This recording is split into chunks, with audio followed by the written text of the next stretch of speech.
Hi, this is Nicholas Bell with Ion Cinema, here to review Candyman, the sophomore film directed by Nia DaCosta, which Universal is releasing after many pandemic-related delays, August 27th, 2021.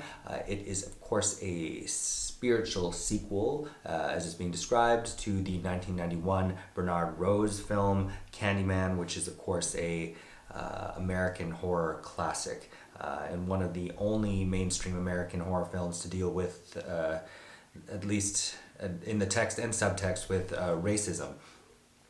So this film does have some ties to Rose's earlier film, but it's also dealing with issues of police brutality, racism, gentrification, while also being tied to that. And so there's a lot going on in the mechanics of the plot, sometimes that I think in the subtlety of the writing from DaCosta, Jordan Peele, and Win Rosenfeld might seem a little bit confusing, but I think also lends itself to repeated viewings. So it's set in modern day Chicago, 2019 actually, as the film says, in Cabrini Green, this neighborhood that of course was once the site of tenement housing from the first film. It's now been made over, it's gentrified. A gay couple played by Kyle Kaminsky and Nathan Stewart-Jarrett, Grady and Troy, are going to meet Troy's sister in her new apartment. Tayonah Parris playing a woman named Brianna, who's a curator at an art gallery. Her new-ish relationship is with Anthony McCoy, who happens to be an artist, played by Yahya Abdul-Mateen II.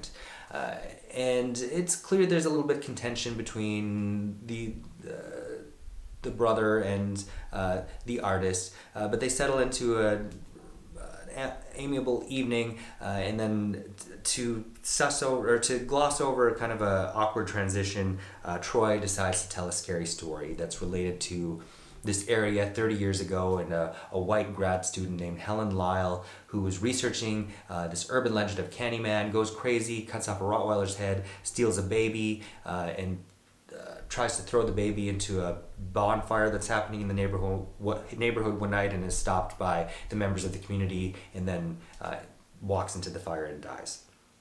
This inspires Anthony to create a new painting, and which will be presented in the exhibition run by his girlfriend's boss. And the installation he has in there is called Say My Name, which is, of course, if you say Candyman's name five times in the mirror, he will appear to you, and then as that happens, the killing starts. But there are a lot of other things going on in the background, including with a character played by Colman Domingo named William Burke, whose character as a child in the 1970s actually opens the film, and what goes on there becomes eventually more pertinent to the denouement of the film, which, as his character has a line pertaining to this as well, you can really take it and make it your own, which is what DaCosta is doing with this film, and kind of veering the Candyman mythos into a whole new direction that's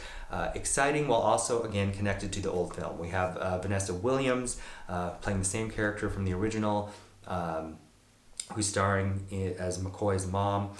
Virginia Madsen does some voice work, and then there's this CGI representation of Tony Todd that many, I'm sure, will be happy to see, scored by Robert A. Lowe, adds to significant ambiance. The production and sound design are impeccable. It was shot by John Gulassarian, who has lensed a couple Drake Doremus films, as well as Love, Simon.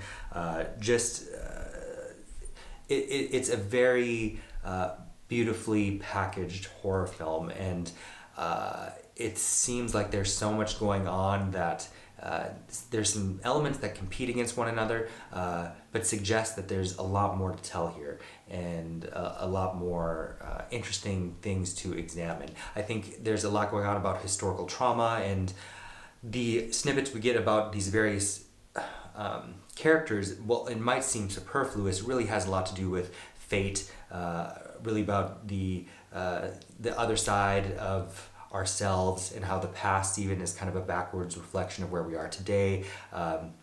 All these themes being played with, including really creepy, well done shadow puppetry to relate to the origins of Candyman. And I won't say any more on that. Overall, I would give Candyman 3.5 out of 5 stars. Thank you. Hey, this is Eric from IONCINEMA.com. If you want to support us, subscribe below. For more reviews, interviews, film festival coverage from Sundance, Cannes, Toronto, you want to check out these guys on this side.